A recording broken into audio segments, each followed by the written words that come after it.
Hola con todas y todos, bienvenidos a este nuevo episodio de La Dominga, el podcast de la Revolución Ciudadana. Como saben, este espacio se realiza justamente para dejar insumos, herramientas, reflexiones, información para que todas y todos nosotros hagamos pedagogía popular en territorio. Todo lo que escuchas, todo lo que accedes, la información es un arma sumamente potente para que la ciudadanía siga despertando de este colapso nefasto que tiene enredado a nuestra patria desde un gobierno al que no le importa su pueblo. Por eso es que es tan importante encontrarnos todos los domingos a las 7 de la noche en este espacio. Por supuesto, agradeciendo siempre a quienes nos acogen en esta casa de ingobernables. Gracias a todo el equipo por hacer de esta dominga siempre algo posible, algo lindo y un espacio en el que todas y todos nosotros podamos debatir, reflexionar y sobre todo accionar políticamente. Y bueno, esta semana, como ustedes saben, la semana pasada, pues teníamos que dar un anuncio importantísimo al país. Y bueno, para variar, el gobierno arremetió a una de nuestras fuerzas políticas de la Alianza Nacional, por lo tanto decidimos proteger a las organizaciones políticas con las que estamos trabajando, tanto a nivel nacional como a nivel provincial, para garantizar que poco más de 11,000 personas, hombres y mujeres, que se van a presentar en la papeleta electoral desde juntas parroquiales, concejalías, alcaldías y prefecturas, podamos inscribirlos a nivel de todo el territorio nacional. Así que bueno, seguimos trabajando arduamente. Al final de la dominga, como siempre, vamos a dar instrucciones al respecto y decirte dónde puedes encontrar más información sobre lo que estamos haciendo ya ahora a nivel y en esta recta electoral. Pero para que no nos enfoquemos o enfrasquemos en lo electoral, porque es importante que la organización política, la Revolución Ciudadana, que no solamente es una maquinaria electoral, debemos llegar a ser una maquinaria organizativa, tengamos el trabajo en cada uno de nuestros territorios. Pues las direcciones provinciales, las secretarías, los grupos de trabajo ya están activos y con tareas. Recuerden que pasamos un proceso de asambleas cantonales y provinciales donde ustedes, cada uno de los que participó en esas asambleas, construyó un plan de trabajo y acción territorial. Eso es lo prioritario, así que vamos a activarnos todas y todos alrededor del cumplimiento de nuestros planes de trabajo. Así que bueno, hoy día, Día del Padre, un abrazo a todos quienes todavía tienen sus padres aquí en la tierra, que los abracen mucho. A quienes se nos adelantaron un poquito, los abrazamos siempre porque nos siguen cuidando. Y a las madres que hacen justamente cabezas de esos hogares, de esas casas, de esas familias, abrazo triple por todo el sacrificio que hacen en una sociedad todavía patriarcal, capitalista, que nos aísla, que nos somete y que cada vez nos empobrece más bajo este gobierno de Daniel Noboa. Así que un abrazo a todas y todos. Definitivamente siempre hay días para recordarnos que la familia, nuestro núcleo, nuestro entorno, pues siempre está primero. Así que a no descuidarlo y abrazarlo muchísimo. Como siempre, en La Dominga tenemos un espacio de la memoria. Y ahora, mientras se desarrolla el Campeonato Mundial de Fútbol, todos los domingos vamos a traer un pedacito de la historia del Mundial para poder reflexionar también sobre lo político que llega a ser el fútbol y lo político que es el Mundial en determinados momentos de nuestra historia. Un día como hoy, 21 de junio de 1994, durante el Mundial de Estados Unidos, en el partido contra Grecia, el astro Diego Armando Maradona convirtió su último gol con la camiseta de la selección argentina. En el siguiente encuentro contra Nigeria, advino la desgracia. Sorteando disque para el control antidopaje, dio positivo a 5 sustancias entonces prohibidas. No fue visto como genio extravagante, talento raro ni prodigioso creador, sino como un tramposo que le hacía daño a la juventud, a la moral y al deporte. Los bioquímicos al servicio de la FIFA negaron que haya existido el mentado cóctel de drogas, pero Diego fue suspendido, estigmatizado, saherido. La FIFA no solo apartaba a uno de los más grandes jugadores de la historia, sino al insolente transgresor que se había atrevido a cuestionar a la nomenclatura del fútbol, a denunciar sus negocios turbios y a revelar sus pactos colusorios. Ese día se acabó la historia deportiva de un ser humano nacido en la Villa Miseria y quien jamás olvidó a la gente sencilla de Villa Fiorito, de Argentina y en el mundo. No se trata de justificar aquella vida atormentada por las adicciones, sino de recordar al ser humano, al que jamás dejó de acompañar la insurgencia de nuestros pueblos. Por ello, Mario Benedetti le dedicó su poema. Tu esperanza ya sabes su tamaño, y por eso no habrá quien lo destruya. Ya no te sentirás solo ni extraño. Vida tuya tendrás y muerte tuya. Ha pasado otro año y otro año, les has ganado a tus sombras. Aleluya.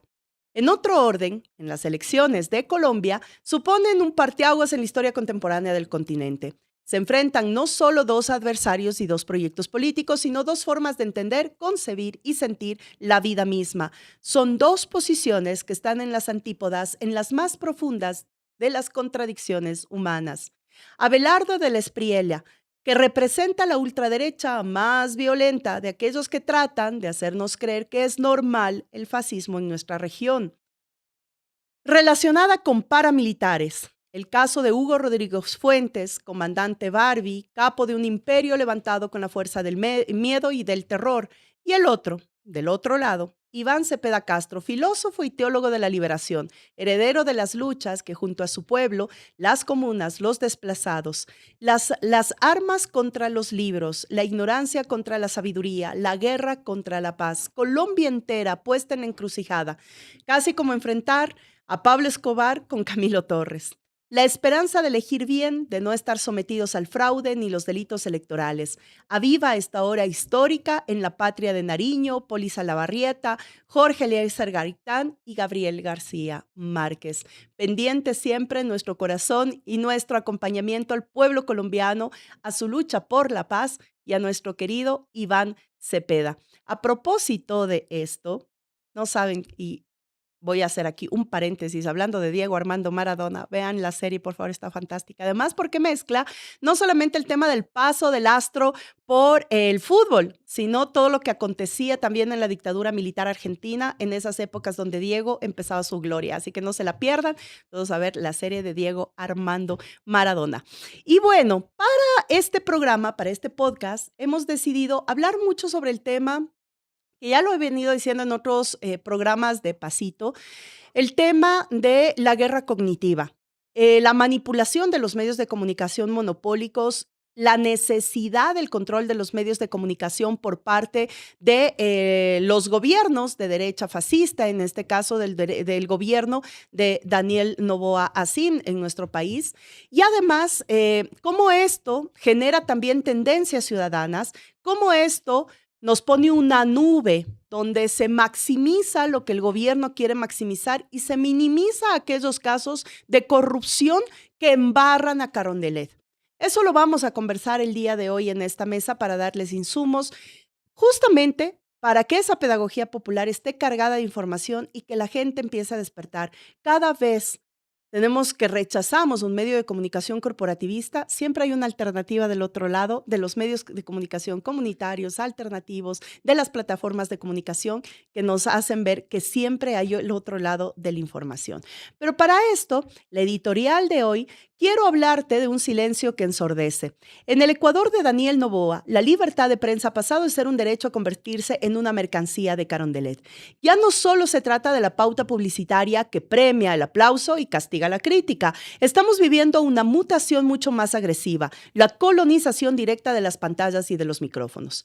El caso más obsceno de esta estrategia es la de Gala Medios, el holding de medios incautados por el que por ley pertenecen a todas y todos los ecuatorianos, lo que debió ser un patrimonio público para democratizar la palabra, hoy opera como la central de propaganda de un gobierno que confunde la gestión pública con su departamento de marketing, canales y frecuencias convertidos en el megáfono personal del presidente y su círculo. Pero hay algo todavía más grave, la estructura económica detrás de esta operación. Gala Medios S.A., fue constituida con apenas $50,000 de capital y en menos de un mes ejecutó transacciones por más de $2.6 millones para comprar La Posta y el 80% de las acciones de Radio Centro. Hablamos de un pago inicial de $500,000 y compromisos millonarios para el 2026 y 2027, completamente desproporcionados frente al patrimonio declarado que bordea apenas los $66,000. Esa no es una operación transparente, es una señal de alarma nacional. La asfixia financiera a los medios independientes, el hostigamiento digital a las voces críticas y los hilos invisibles para presionar la venta de espacios configuran un escenario absolutamente peligroso. Cuando el poder económico y el poder político compran canales de información, lo que se silencia es la realidad de la gente, el desempleo, la inseguridad indomable y el desmantelamiento del Estado. Nos quieren convencer de que todo es un espectáculo de TikTok, mientras tras bambalinas se ejecuta uno de los cercos mediáticos más graves de la historia del país. Por eso, espacios como La Dominga, son trincheras de resistencia, porque la verdad no se compra, no se vende y no se incauta. Frente al libreto único de Carondelet, nosotras seguimos sintonizando la realidad con nuestro pueblo. Y es así como yo quiero dar la bienvenida a esta mesa a nuestra asambleísta por la provincia de Guayas, asambleísta de la Revolución Ciudadana, por supuesto, Ana Belén Yela, que nos acompaña en este espacio. ¿Cómo estás, querida Ana Belén? Muy bien, Gaby, muchas gracias por la invitación. Aquí, un poco emocionada de tener esta conversación. No, un gustazo. Primero vamos a ver, cuéntanos quién es Ana Belén, ¿de dónde viene?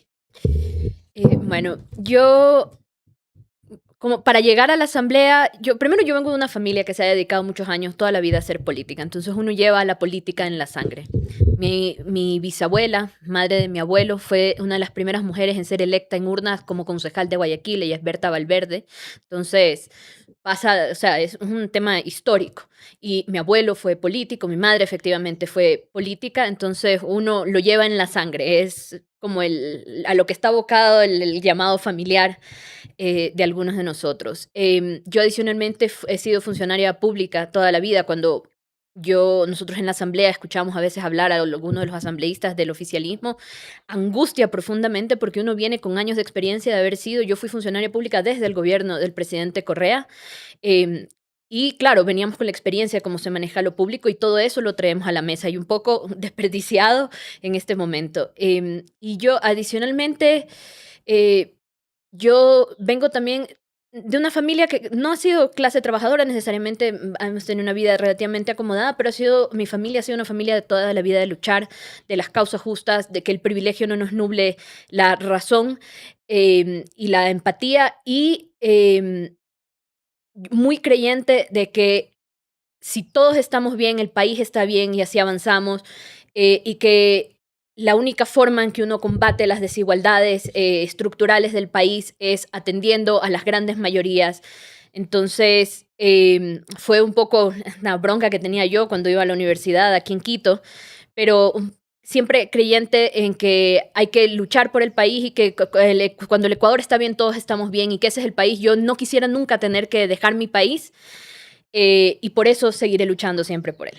No, y yo quiero contarles que cuando regresé, pues hace algunos meses, me encontré con algunos rostros nuevos. Para mí, obviamente, ya venían estos últimos años haciendo mucha actividad pública y sobre todo vocería. Y me encontré con la voz de Ana Belén y yo dije, qué bien, y me gusta porque además tienes mucha formación política. Ya sabemos entonces que también es un arraigo y una herencia familiar, pero también sé que militaste y militas en algunos grupos también en Guayaquil de mucho pensamiento. Ahí hay grandes amigos. Bueno, compartí con Augusto Verduga, con Abraham, ahora con Augusto en México, con Abraham, con otros compañeros y compañeras. Sé que vienes de un espacio de mucho pensamiento crítico también. Y yo quiero tal vez entrar por ahí ya a esta conversación.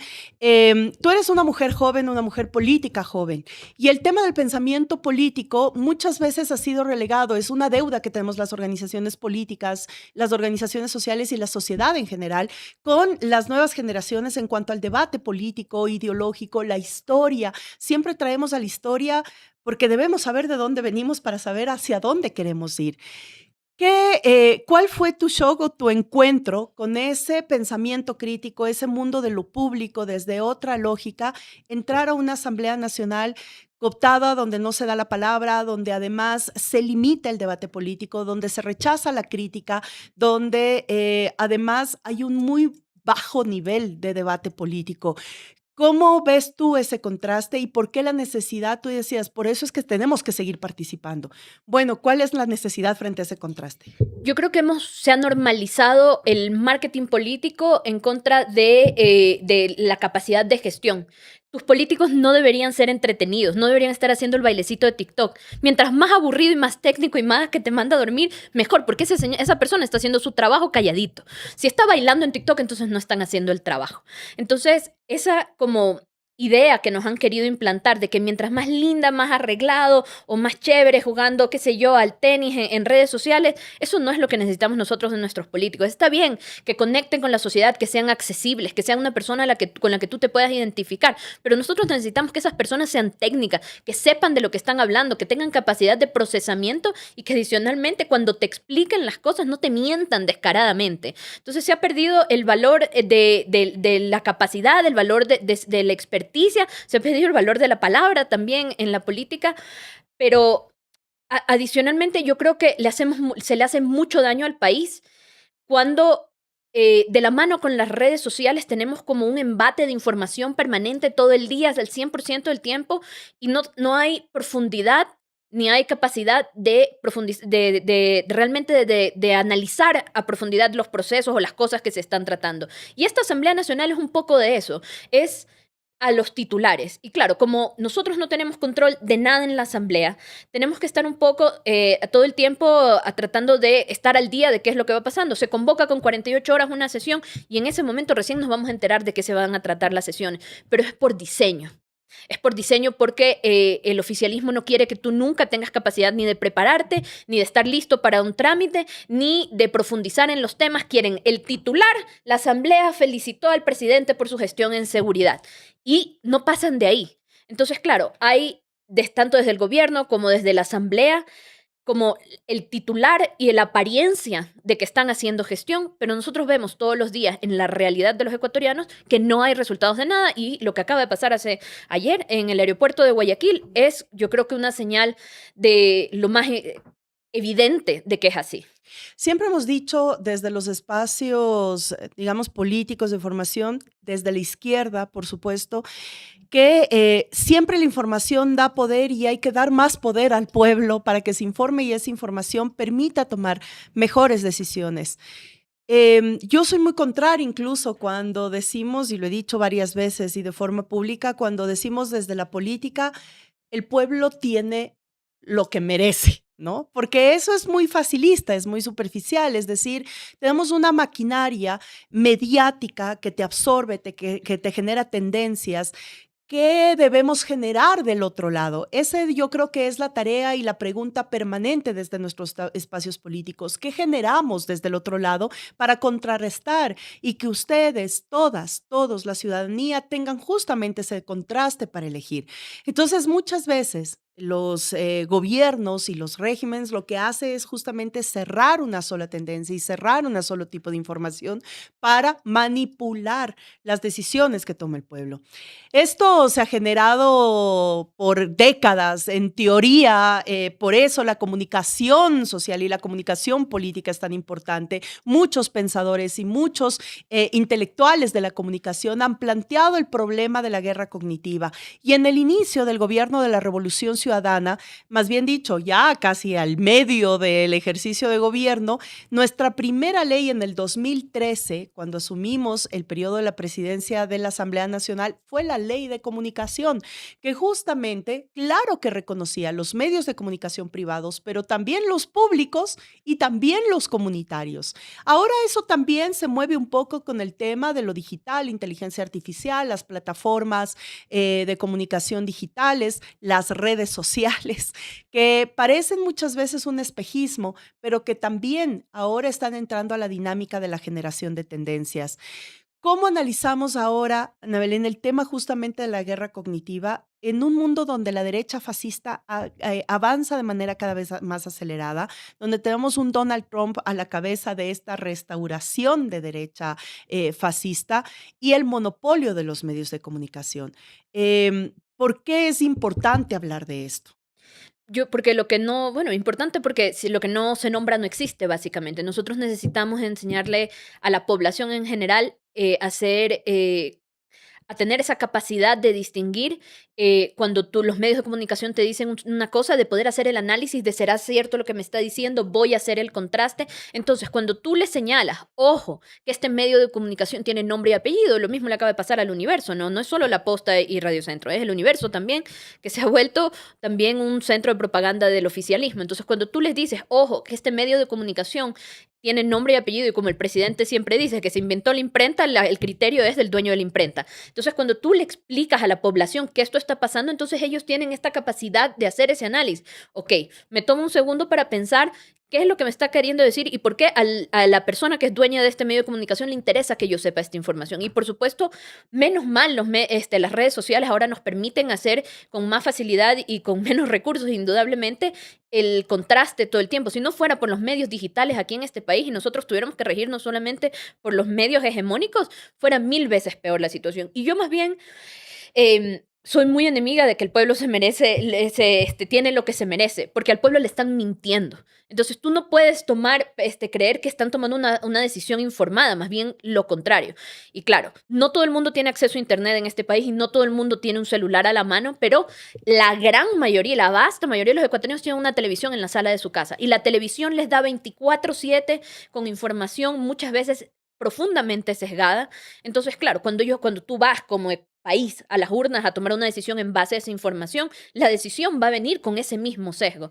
Entonces, siempre va a ser importante no solamente como ser letrados digitalmente, sino adicionalmente tener esta capacidad de contraste. Y yo creo que a raíz de los resultados de las últimas votaciones en noviembre del año anterior de la consulta, donde el país le dijo que no a las preguntas, sino a quien preguntaba, ya había un nivel de rechazo y un nivel de la gente diciéndole, a ver, un ratito, todo está muy mal, vamos con calma. Y ese resultado no se ha sabido leer. Y en este momento, si ustedes van a cualquier publicación del gobierno y leen los comentarios, el gobierno tiene un profundo problema de credibilidad, que ellos piensan que se solventan con cosas como la data, que no está pasando. Entonces yo creo que algo por ahí estamos avanzando. Ahora, esto de Galamedios, que realmente es obsceno y ya casi nadie habla ya de Galamedios. ¿Cuál es el meollo del asunto en Galamedios? El meollo del asunto en Galamedios es que una persona que declaró un patrimonio de 130 y tantos mil dólares compró medios de comunicación por 2 millones de dólares, que no sabemos, nadie sabe, y por supuesto es reservado, de dónde sacó la plata. Porque por supuesto, yo estoy segura que el asambleísta que compró los medios no los compró él de su peculio. Le dieron los recursos para que lo compre, y por supuesto los compró el Estado, o los compró el oficialismo, si quieren. Entonces, no solamente que nos mienten, sino que además hay esta idea de ir cooptando todos los medios de comunicación posible para que hablen a favor del oficialismo. Entonces, no hay transparencia, hay claramente recursos que se están invirtiendo, recursos además de servidores públicos que están en la obligación de justificarlos y recursos que se están utilizando para callar las voces y para comprar opiniones de los medios de comunicación. Yo te voy a invitar ahora a una cosa ahorita hablando de esto y ahora que están aquí nuestras compañeras, que además es un equipo muy femenino, me encanta. Vamos a hacer una colaboración en redes sociales publicando y vamos a publicar, compañeras, todos los medios de comunicación y las plataformas digitales que están ancladas a la compra del gobierno y a la maquinaria de mentira del gobierno para publicarle que todas y todos ustedes tengan a la mano. Y para que vean que no todo es negativo, por otro lado también vamos a publicar cuáles son los medios de comunicación alternativos digitales que sirven como la otra cara de la moneda. Así vas a tener tú el contraste de cuáles son los medios que de manera tan, no sé ya ni qué palabra ponerle, qué adjetivo poner a esto, porque es realmente asqueroso, obsceno, cuáles son los que siguen esa línea de mentira para generar esta retórica y esta tendencia social, y también cuáles son los que deberías ver, los que deberías seguir, los que deberíamos apoyar, porque además mantener un medio de comunicación alternativo, una plataforma digital alternativa, cuesta muchísimo, porque además no solamente está bajo ataque, y ha habido muchas plataformas que reciben amenazas todo el tiempo y todos los días para que se callen, para que se silencien, para que los vendan o para que los cierran, y ahí siguen. Esas son las plataformas que deberíamos estar siguiendo y apoyando desde no solamente la militancia, sino desde la ciudadanía. Así que vamos a hacer esa colaboración, si te parece, para dar también estos insumos a la población. Una de las cosas que pasa en la asamblea y que yo quiero también topar contigo, aprovechando tu presencia aquí, es el tema de esta minimización y este tema de ocultamiento de procesos de fiscalización. Hoy sabemos que estamos ante un gobierno que documentadamente se está categorizando como el gobierno más corrupto de la historia de nuestro país. Y esto no es una exageración, no es porque seamos oposición, no, es porque, insisto, sería el gobierno con mayor número de pruebas documentadas de casos de corrupción que han llegado aquí incluso no hay a influjo fiscalía. psíquico. Exacto, no es que aquí uno pensó y irradió. Tipo, Hasham, así yo siempre pienso en la imagen de Rafael y digo, esa imagen que nos quisieron poner de un tema de influjo que va a través de la historia, la memoria, los tiempos, las ondas sonoras, etc. Algo tan ridículo que ha permitido la proscripción política más grande de la historia de nuestro país y de América Latina, que es el caso de la guerra judicial en Ecuador. A propósito de eso, paréntesis, miren todos los documentales, han salido muchos materiales. Bueno, uno de esos es el que logramos presentar en México, Se fue a volver, que es un documental que lo pueden encontrar en YouTube a través de la página de Capital 21, el canal público de la Ciudad de México. Ahora estamos muy pendientes del lanzamiento del documental Influjo Psíquico, que justamente fue una producción que ahora todavía no se la presenta públicamente porque todavía está participando en algunos festivales mundiales. Todos estamos alertas porque además en ese documental se va a decir mucho sobre los casos, especialmente de influjo psíquico y cómo operó la guerra judicial y la proscripción en el Ecuador. Pero en este sentido, hay casos documentados, la fiscalía tiene documentos de varios de los casos. A propósito, no nos olvidemos de la presencia de Lenin Moreno y el caso Sinohidro, que también quieren que ya nos olvidemos como por arte de magia, que ese sí es el caso más documentado que tiene fiscalía de la historia de corrupción y de las redes de corrupción y cruce del dinero de coimas de la familia Moreno Garcés. Así que, bueno, ¿cómo está este tema en la Asamblea? ¿Por qué el afán? Sabemos que gobierna. ADN tampoco es que tiene una mayoría, hizo una mayoría a través de los votos independientes, de la compra de votos. Ahí están algunos traidores que se vendieron por muy poco en realidad, que es asquerosa. Como yo digo, siempre la vida va a quedar en la historia y uno decide en qué lado de la historia quiere quedar, y hay muchos que quedarán en el lado del basurero Que cuando de la se les historia. acabe este periodo de la asamblea, no serán políticos nunca más, porque a los traidores no los quiere nadie. Y además yo digo, siempre es como pensar que tú vuelves a tu barrio, a tu casa, a tu familia. Tienen que ir a dar la cara. ¿Con qué cara quieres volver? Solamente piensen siempre en eso, y eso es un mensaje para los jóvenes principalmente, porque el poder te endulza. Te endulza mucho, muy rápido, puedes caer rápidamente en el dulce que te provoca el poder. Pero piensa siempre que al día siguiente, cuando se acaba tu periodo, cuando te voten, cuando te despachen, vas a volver a tu familia, a tu barrio, a tu comunidad, y siempre piensa cómo quieres ver a los ojos de esas personas a las que amas. Solamente eso piensen todos los además, días, por favor. Las élites guayaquileñas que hacen parte del poder en ADN no les van a contestar ni al teléfono a algunos, entonces que aterricen un poquito. Además, tal cual. Pero ¿cómo está ese tema en la asamblea? ¿Por qué la obsesión de tapar esos casos? Porque, o sea, varias cosas. Primero, porque la propaganda negativa, yo creo que lo hemos conversado ya desde el principio y es como una cosa que nosotros desde la RC decimos todo el tiempo, y es cualquier voz disidente o cualquier voz que reclame se la calla. Y la Asamblea no es diferente. La Asamblea es todo el aparataje institucional de la Asamblea Nacional, que además tiene por obligación legal fiscalizar.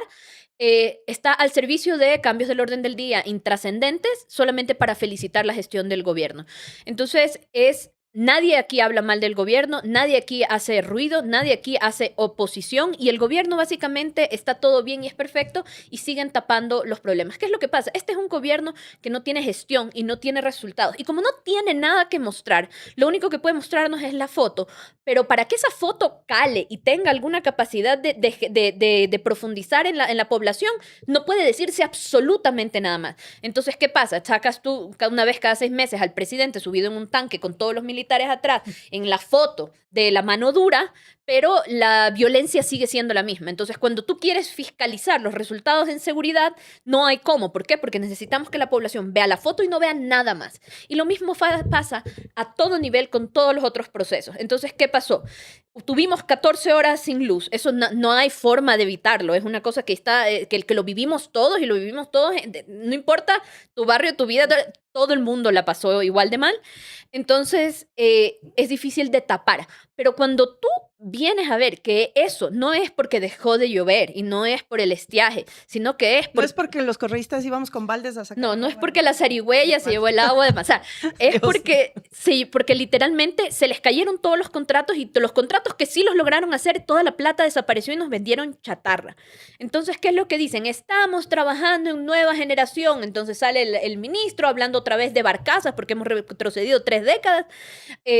Y entonces, ¿qué necesitan? Necesitan la foto de estamos trabajando, pero no necesitan que tú te enteres o es profundamente problemático para ellos que la población se entere que están teniendo que trabajar otra vez al tercer año porque se llevaron toda la plata, porque no han podido consolidar un contrato, porque aparentemente en todo el Ejecutivo no hay una bendita persona que sepa cómo hacer un proceso de contratación pública. Entonces, silenciar la oposición y silenciar la fiscalización responde a un gobierno que no tiene nada más que mostrar y necesita que el aparataje de propaganda camine como sin nada que lo interrumpa. Y esa es la razón por la que nosotros somos una extensión en este momento, la Asamblea Nacional, una extensión del Ejecutivo. Ahora, cada vez que pasa un escándalo de corrupción, cada vez que Noboa baja un poco más su credibilidad, recordemos que más del 70% de la población ecuatoriana rechaza la gestión y la presencia de Daniel Noboa. Eso no lo decimos nosotros, está ya casi en todas las encuestadoras, incluyendo las encuestadoras del propio gobierno. Cada vez que pasa esto, aparece una figura en redes sociales, en la opinión pública, y es la figura de la primera dama, Lavinia Balbonesi.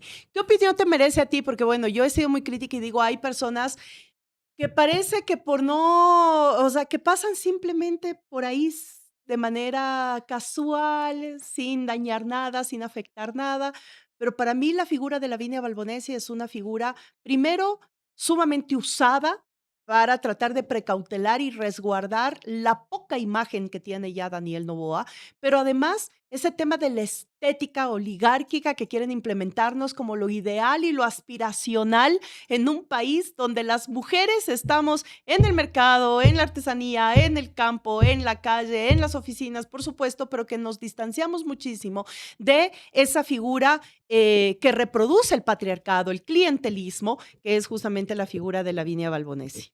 Bueno, yo lo que pienso es que, claro, es el lado aesthetic de la presidencia. Y era lo que yo les decía, es un tema de marketing. Como el presidente no tiene carisma ni un poco, entonces él tiene a su esposa que sale un poco a sostener esta imagen familiar y lo lleva con ella. Porque ella es muy linda, está muy arreglada, tiene una vida envidiable si quieren, ¿verdad? Entonces nos venden como si estuviéramos vendiendo una película de Hollywood. Entonces salen los actores principales con sus vidas privilegiadas. Entonces, claro, es como si nos estuvieran haciendo propaganda para que vayamos al cine a ver la película, pero la verdad es que le estamos entregando a estas personas el manejo del país. ¿Y cuál es el tema? El tema, a mí me parece que también utilizan un poco las sensibilidades de los ecuatorianos, unos ecuatorianos que todavía está muy arraigada la cultura de las familias, de la madre como la que sostiene el hogar. Entonces, de esa familia, yo no le diría tradicional, pero de la familia de las postales, si quieres. Entonces usan esas sensibilidades que tiene la población ecuatoriana para seguirte vendiendo esta imagen de la familia, que después van y se sentados de rodillas rezando en la iglesia. ¿De qué me sirve a mí que el presidente vaya a rezar si en los hospitales se nos muere la gente? La gente en este país literalmente se muere afuera de los hospitales. Yo no necesito que le esté rezando. Si estuviera, en vez de ir a rezar y tomarse la foto, porque además van con cámaras de primer nivel a tomar a la iglesia, yo lo que necesito es que resuelva el problema de los hospitales. Necesito que resuelva el problema de la vialidad, necesito que resuelva el problema de la inseguridad. Pero además yo creo que las ecuatorianas necesitamos también hacer conciencia de que por muy como vendedora que sea la imagen de la primera dama, la realidad de la mujer ecuatoriana es otra. A mí me crió mi madre soltera, que fue madre, padre y madre, y trabajaba 24/7 para sostener su familia. Y no es esa la imagen que yo tengo de mi casa, y no es esa la imagen que tiene mucha gente de su casa. Cuando yo trabajaba algún momento en una institución pública, todo el equipo de trabajo de esta institución éramos mujeres y de esas mujeres el 70% eran madres solteras, cabezas de hogar. Esa es la madre ecuatoriana, la que va en los mercados, la que manda a su hijo a la escuela, la que se levanta a las 5 de la mañana a hacer la comida para después trabajar una jornada de 10 horas, para después regresar a lavar la ropa y después mandar a sus hijos a clase y sostienen este país.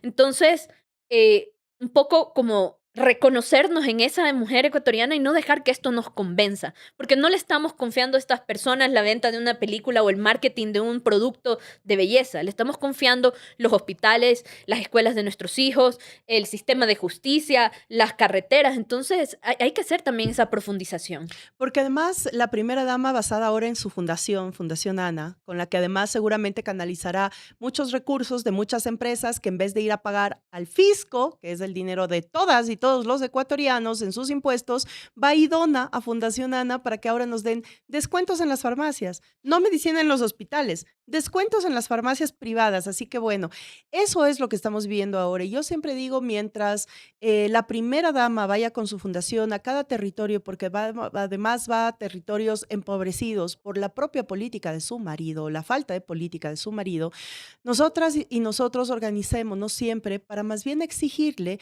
que regrese a su casa y todas las noches le recuerde a su esposo que está exterminando la política pública en beneficio de las mayorías. Y es lo que decía justamente Ana Belén, mientras estamos vendiendo TikToks, no hay medicina en los hospitales, no hay médicos, cada vez menos niños, niñas y adolescentes van al sistema educativo y eso es peligrosísimo porque están siendo reclutados o están siendo asesinados. Un niño en este país, recordemos siempre esas cifras que deberían todos los días sacudirnos. Un niño, niña o adolescente en este país es asesinado cada 15 horas, una mujer cada 22. Y un ecuatoriano o ecuatoriana está perdiendo la vida por asesinatos cada hora en este país, convirtiéndonos en el país más violento e inseguro del continente y el quinto más violento del mundo. Pero, Así que no necesitamos fundaciones, necesitamos política pública. pero además, que no nos olvidemos y no le dejemos al gobierno olvidarse que mientras nos venden la Fundación Ana como la panacea de la lucha por los derechos de las mujeres, que no lo es, nos venden también, qué sé yo, las becas Futuro Femenino, ¿ya? Y al mismo tiempo eliminaron el Ministerio de la Mujer y allá se echaron abajo un proceso que había venido de años de una lucha histórica y había sido un logro por fin tener el Ministerio de la Mujer. No solamente que lo maladministraron hasta la muerte, que era un ministerio que estaba vaciado de contenido y de gestión, al que lo recortaron los recursos hasta eliminarlo, sino que de plano lo desaparecieron. Una lucha que se tomó décadas de décadas. Empezó 1 año y 3 años más tarde se acabó. Entonces, no nos vengan a decir que les interesan las mujeres cuando de trasfondo en la política pública hay un profundo desprecio por las mujeres y sus derechos. Exactamente. Bueno, hay tantos temas por topar. El próximo domingo vamos a estar topando todos los casos de corrupción, Progem, ATM, etcétera, para no olvidar los temas de corrupción. Pero yo sí quería topar contigo este tema, sobre todo los medios de comunicación, porque sé que eres una gran comunicadora. Sigan a Ana Belén, además, en todas sus redes sociales, por el nivel de reflexión y de aportes que está haciendo para el debate público y político de este país. Y no quería terminar este espacio, sobre todo por el tema de tu visión también en la política exterior y en la política internacional. Hoy tenemos una arremetida, acabamos de tener nuevos decretos, un nuevo decreto de estado de excepción en varias provincias del país, un nuevo decreto donde además el presidente Daniel Noboa vuelve a ratificar que el Ecuador vive un conflicto armado interno, lo cual pone justamente al Ecuador en un tema que nunca no lo hemos vivido. En el continente, en América, el único país que mantenía conflicto armado interno era Colombia, y por eso todos abogábamos a que en Colombia se trabaje por la paz. Ahora resulta que Ecuador, el gobierno, el presidente, lo declara de conflicto armado interno, y por lo tanto eso quiere decir inmunidad para militares y policías, que ojalá no sea impunidad, pero son dos palabras que se parecen mucho y que pueden las dos juntas ser muy mal usadas en un tema de limpieza social, que es lo que me temo pueden llegar a ser en esta nueva declaratoria del conflicto armado interno. La presencia de militares extranjeros y de cooperación militar extranjera, después de que la consulta se dijo claramente que no. Y yo digo, no es un tema de negarnos a la cooperación por negarnos. El tema es que si diera resultados, por último, diríamos que vale la pena, pero es un tema entonces de usurpación y de injerencia directa en nuestro territorio. Te pongo esto porque sé que también tienes mucha formación en temas de soberanía, que además has sido una voz que todo el tiempo está diciendo, a ver, por ahí no va el asunto, y esto se conecta con nuevamente las transnacionales petroleras, mineras, con lo que están haciendo en territorios. Hace 2 semanas una comunidad entera amazónica desplazada forzosamente por un tema de presencia minera, el tema de agua dulce, es decir, los recursos naturales en medio de todo esto, pero sobre todo esta política securitista y militarista que tanto daño nos hace al país. ¿Qué opinión te trae esto? Porque además ahora en la Asamblea van a tener que topar el tema del bendito acuerdo comercial, que también te abre y te cubre un montón de estas cosas que el pueblo en las urnas ha dicho que no. Bueno, ahí yo creo dos cosas. Primero, lo primero que yo le diría es que yo invito a todas las personas que nos escuchan a que se peguen una googleada de confianza y revisen dónde están las bases americanas. Del lado de América miran todas hacia China, y del lado de Europa miran todas hacia Rusia. ¿Quiénes no tienen bases? Los africanos. El continente africano no tiene bases. ¿Por qué? Porque de ningún lado tiene conflicto los americanos. Entonces las bases no son para nuestra seguridad, son para su política exterior. Nosotros... A ellos ni les va ni les viene, mientras más desordenada esté América Latina, mejor, porque pescan a río revuelto. En realidad, a lo que a ellos les interesa es poder tener cubierto todo la lateral del continente, toda la costa del continente que mira hacia China, en esta visión eventual de un conflicto con China, que por supuesto es ahorita como una potencia mundial que los va desplazando a poquito a los Estados Unidos. Entonces, ellos están cubriendo a sí mismos las espaldas y están poniendo las bases en lo que ellos consideran su patio trasero, y que ya no es ni siquiera que nosotros decimos, lo dicen ellos de frente. Entonces, eso es lo primero. Y lo segundo, y yo creo que la situación de Venezuela fue como un ejemplo muy claro, más allá de lo que cualquiera pueda pensar del presidente Maduro, vinieron los americanos, se llevaron a Maduro, y ¿qué hicieron? Fueron por el petróleo. ¿Y qué pasó? Dejaron a Delcy. Entonces, ¿por qué? Porque nunca fue de si el chavismo o no el chavismo, claro, fue del petróleo. Entonces, y Trump, que no tiene filtro, lo dice de frente: nos interesa el petróleo, mientras podamos sacar petróleo y nos dejen sacar petróleo, todo está bien. Y entonces tú das un paso al costado y te vas a Bolivia, y ¿qué tienen? Litio. Y vienes a Ecuador y también tienen petróleo, y Colombia también tiene recursos naturales. Entonces no es que nos quieren cuidar ni de lejos, ellos necesitan recursos para su país y bases para un posible conflicto con China eventualmente, que es la misma razón por la que NATO existe y tal. Entonces, los americanos no vienen a cuidarnos, ellos están trabajando en base a su propia política externa, que lamentablemente cambian los presidentes, pero la política externa americana nunca cambia. Y al final del día, nosotros no podemos dejarnos convencer de que las tropas americanas en Ecuador van a solventar el problema de la seguridad. Si así fuera, Colombia, que tenía toda la presencia de las tropas americanas en su momento, hubiera resuelto su problema con el paramilitarismo enseguida. Y no fue así. Tenían a los militares americanos en el país, y el conflicto armado en Colombia igual seguía siendo un problema. La mayor cantidad de bases militares en América del Sur estaban en Colombia, pero ¿qué común tienen los dos países? Productores de coca. ¿Por dónde transita ahora la coca? Por los puertos ecuatorianos. Sí, entonces... La cocaína. Sí, digamos. No va por ahí, y no va por nuestra seguridad. Más bien preocupa que le digan a los ecuatorianos que vienen como a salvarnos, cuando en realidad Y aquí hay que ser sinceros, las tropas americanas están aquí, pese a que nosotros votamos en contra de las bases, hay tropas en Ecuador desde hace rato y hay inteligencia americana desde hace rato. Y eso no significa que ha cambiado el problema de la seguridad. Lo trajeron al señor ¿cómo se llama? El Prince, a que dizque iba a resolver, se dio un recorrido con la policía, hizo una jornada y se fue a su casa.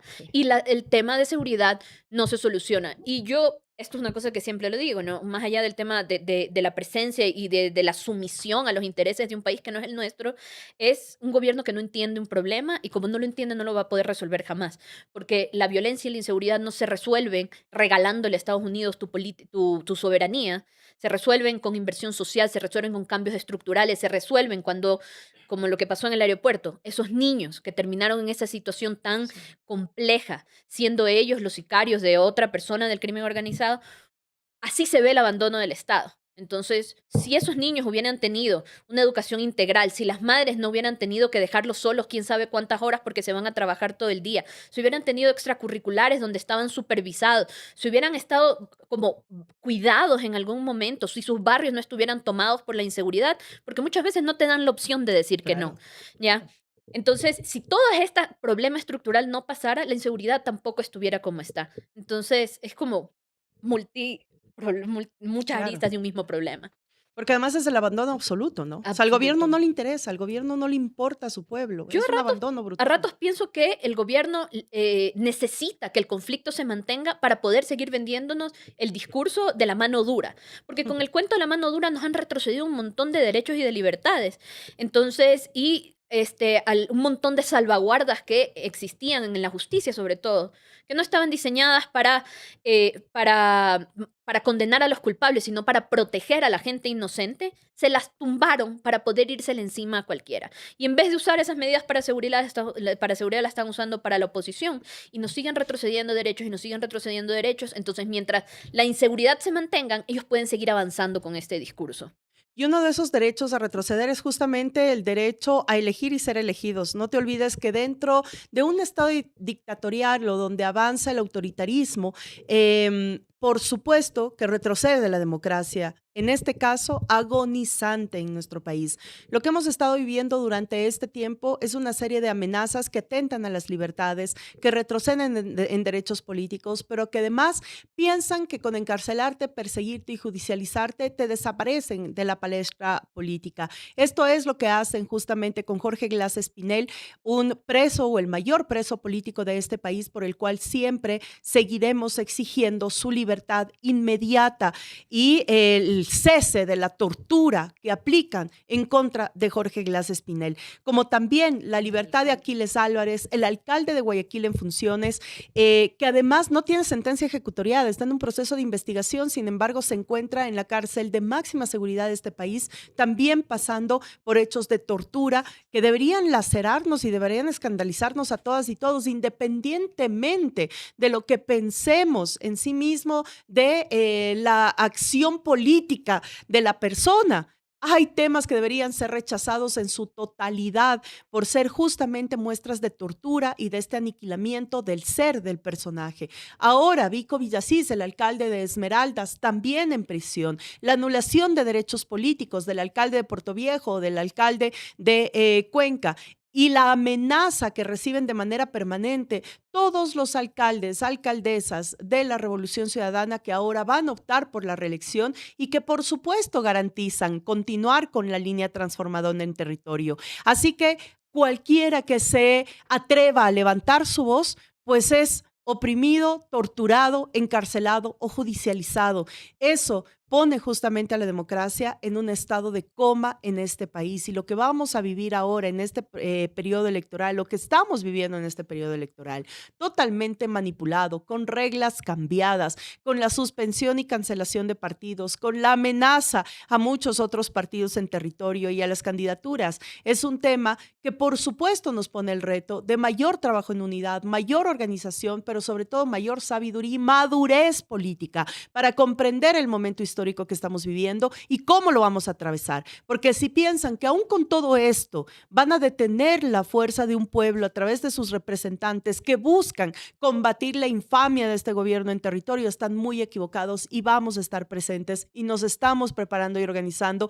Ya ahora se viene en estos próximos días nuestro proceso de primarias. Vamos a estarles comunicando a través de nuestras direcciones provinciales, de nuestros canales de comunicación, todo lo que pueda ser público, ustedes lo van a conocer y no es porque lo otro no lo queramos hacer. En un mundo donde la democracia está atacada, lastimosamente el cuidado, la estrategia y la táctica que debemos tener para lograr los objetivos tiene que también ser comprendida en esa dimensión. Debemos tener responsabilidad histórica frente al momento que estamos viviendo. Así que todos los territorios ahora activados a través del cuidado de la democracia y ya prepararnos porque ya las elecciones se nos vienen a la vuelta de la esquina, prepararnos para cuidar los votos, porque ya sabemos, menos mal a Tamaín, la que dijo que una cosa es ir a votar y otra cosa elegir, ya no está en el órgano electoral, pero no creamos que eso es una esperanza. Lastimosamente el órgano electoral sigue anclado a los designios de Carondelet y a los mandatos del junior que juega a ser presidente, Daniel Noboa Asim. Gracias, Ana Belén, realmente por esta conversación. Tu mensaje le cierre tal vez alrededor de esto, porque tú estás en Guayaquil y eres muy activa en la militancia, bueno, no solamente en Guayaquil, sino a nivel nacional. A veces parece que sacamos la cabeza, miramos y la volvemos a meter porque el mundo está loco, está de cabeza, las guerras, genocidio televisado. América, nos encontramos en una disputa cada vez más fuerte. Ecuador está desangrándose cada vez más, pero siempre vamos a mantener la esperanza también. ¿Dónde está esa esperanza? Bueno, ahí lo dice la Jais todo el tiempo y es hasta las dictaduras se acaban, el poder se acaba eventualmente y esto un poco es una carrera no de velocidad sino de resistencia. Entonces ellos ahorita están embriagados de poder, pero ese poder se les va a acabar en algún momento. Quizás no será mañana, pero se acaba. Y se acaba y las luchas sociales siempre han avanzado. Y cuando se pusieron los derechos laborales fue la misma bronca, el mismo embate, igual se lograron. Y cuando las mujeres salieron a exigir el voto, hubo el mismo rechazo y el mismo embate, igual se lograron. Entonces los derechos se alcanzan y las sociedades avanzan, que en algunos momentos vamos a tener arremetidas violentas como las de este momento. Es cierto, América Latina no es extraña a que corra sangre por nuestros países y sin embargo se avanza. Entonces aquí a resistir, a aguantar y a seguir luchando porque es la única forma. No podemos, si nosotros dejamos de luchar, entonces les regalamos a ellos el escenario para que hagan lo que quieran y no les podemos entregar el país. Y para que vean que tienen muchas guerreras y guerreros al frente de esto, por favor, dejemos de que las candidaturas sean el punto central de nuestro debate militante.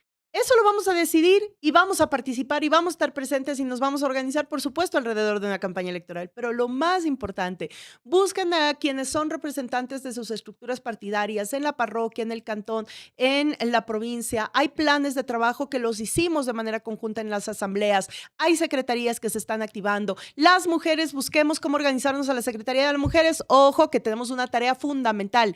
Todas las secretarías de las mujeres de nuestra organización política a nivel nacional tienen la tarea de empezar a trabajar sobre el cooperativismo. Ya hemos dicho, hasta fin de año, cada provincia debe tener al menos una cooperativa de mujeres. Así es como nos vamos a organizar. Las juventudes están muy activas y yo quiero agradecerles porque además por fin otra vez pusieron sobre el tapete el tema del trabajo con gobiernos estudiantiles, secundarios, con universidades, volver justamente a trabajar sobre el debate político en la educación, en la sociedad, en la cultura, en el deporte, en el ambientalismo, animalismo. Tenemos tantos espacios por los que trabajar que todas y todos somos necesarios para hacerlo. Así que busca tu estructura, empecemos a aportar desde la organización y la acción política, que así es como vamos a poder recuperar la patria de las manos de a quienes el quemimportismo les ganó hace rato la batalla. De nuestro lado, siempre a luchar, a guerrear y hacer que la resistencia se convierta en organización y movilización social.